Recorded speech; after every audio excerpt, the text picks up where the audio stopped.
So field service management is the broad category in which we operate. What does that mean? We provide software technology that lives on mobile devices that makes people who are performing field-based tasks, more productive. I mean, that is it in a nutshell, captured in its essence. And they could be community nurses, they could be a boiler engineer, they could be somebody on a large and complex construction site. Building a nuclear reactor is a new one for us, but it's out there. Working for a local council, repairing social housing. Any of those tasks where a person goes into the field, performs a task, probably needs contextual information that makes that job better, richer, i.e., service records or patient notes or whatever it may be. We deliver all of that onto a mobile device in a structured format that allows them to perform jobs, capture data, and update back office systems.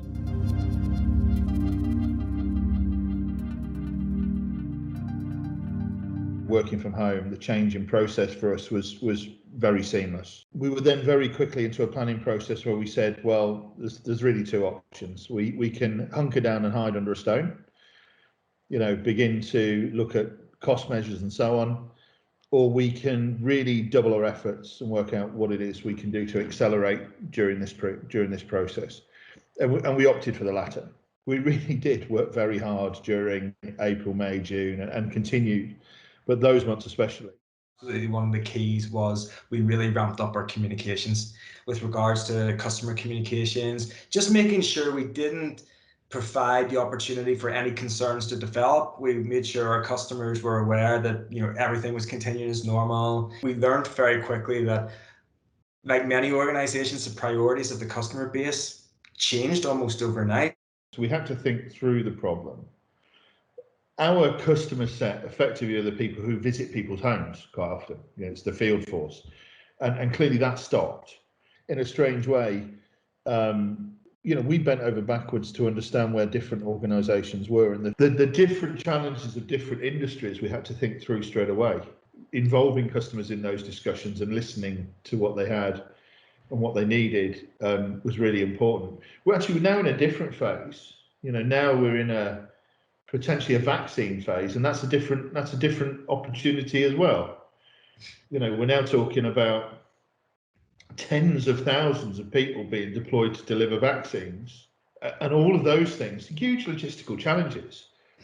I think digital innovation and transforming through digital innovation was maybe always seen as, that's a nice thing to do, that's something we'd like to get around to, but maybe wasn't always top of the priority list.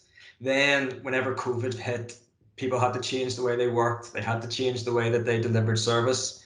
There was that absolute need to transform, and they were more willing to look towards digital innovations to see how they would be able to do that. And that's why whenever we were bringing a lot of these ideas to market, we were holding webinars and the likes of that. Those webinars were being attended by hundreds of people because people were just really, really interested to see what was out there that could potentially help them.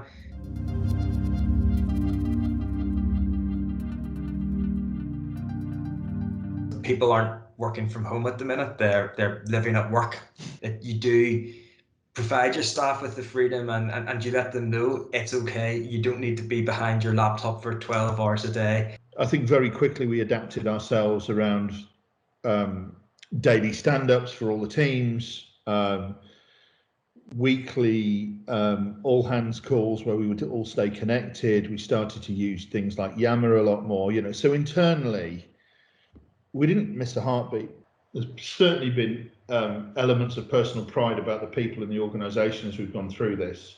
The success that we've managed to have over the last 9 months or whatever it is now has been down to the people, and being able to change, being willing to adapt, and being willing to step up and take responsibility and do things a little bit differently, but make sure that doesn't impact upon the quality that we are delivering as an organisation has been, pretty inspirational, to be honest with you. It does become a concern to me. I'm trying to encourage people to put, keep free gaps, thinking time, lunch break, walk dog. I'm actually encouraging people to put them in their diaries.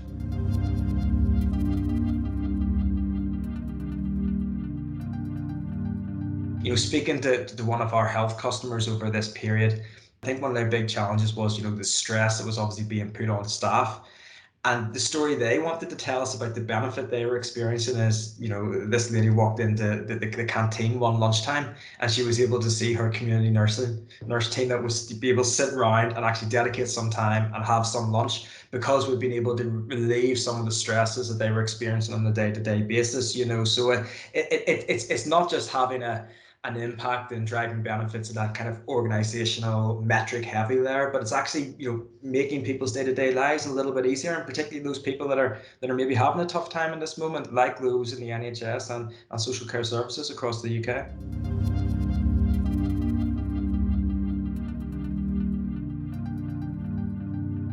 We got a lot of help from the organisation, the private equity company that sold us. We got a lot of support and love, albeit remotely, from the people who are buying us, and it created a lot of comfort for us, and meeting a lot of them, presenting to different teams of people, hearing the questions they had. They clearly understood where we were. And we're very active again in the M&A world right now. Our new owners have been very supportive in that. We have an attitude like there's no time like the present. What are we waiting for?